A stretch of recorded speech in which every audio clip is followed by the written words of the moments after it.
Je suis Jérôme Genéron, spéléologue depuis plus de 15 ans.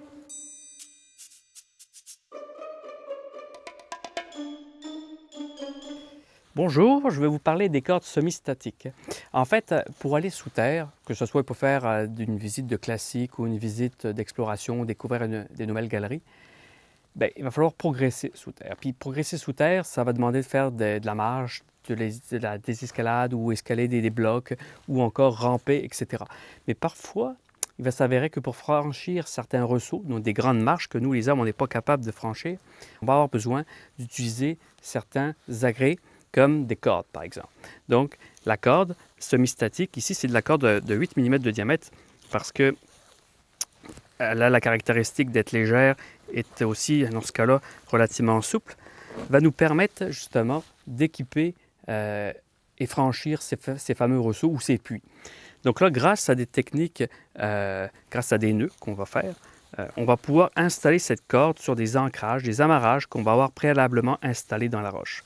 Donc là, par exemple, je vais faire un nœud de 8, très simple, que je vais pouvoir installer sur les ancrages. Puis je vais en faire plusieurs comme ça, pour pouvoir l'installer sur justement ces fameux ancrages qu'on aura installés précédemment.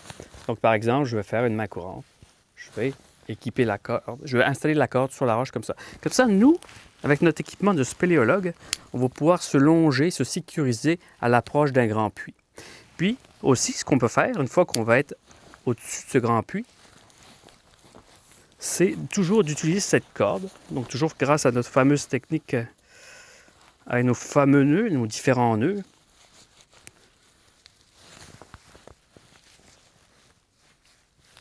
Aller descendre sous terre, justement en utilisant des descendeurs ou des ascendeurs.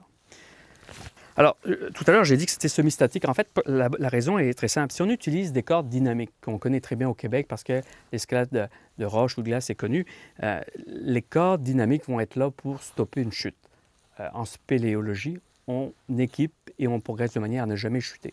Donc, on n'a pas besoin d'utiliser des cordes dynamiques. Puis aussi, pourquoi on ne les utilise pas? C'est parce que lorsqu'on progresse sur corde, à la remontée par exemple, on ne veut pas justement que la corde soit trop souple parce que sinon, il y aurait trop, on sentirait trop le phénomène d'oscillation, d'effet yo-yo comme on dit. Puis ça serait d'une part désagréable puis contre-productif à la remontée. Toutefois, il faut quand même qu'elles absorbent un petit peu les petits chocs, justement, sinon le moindre choc pourrait créer des efforts trop importants sur les ancrages ou sur le corps humain.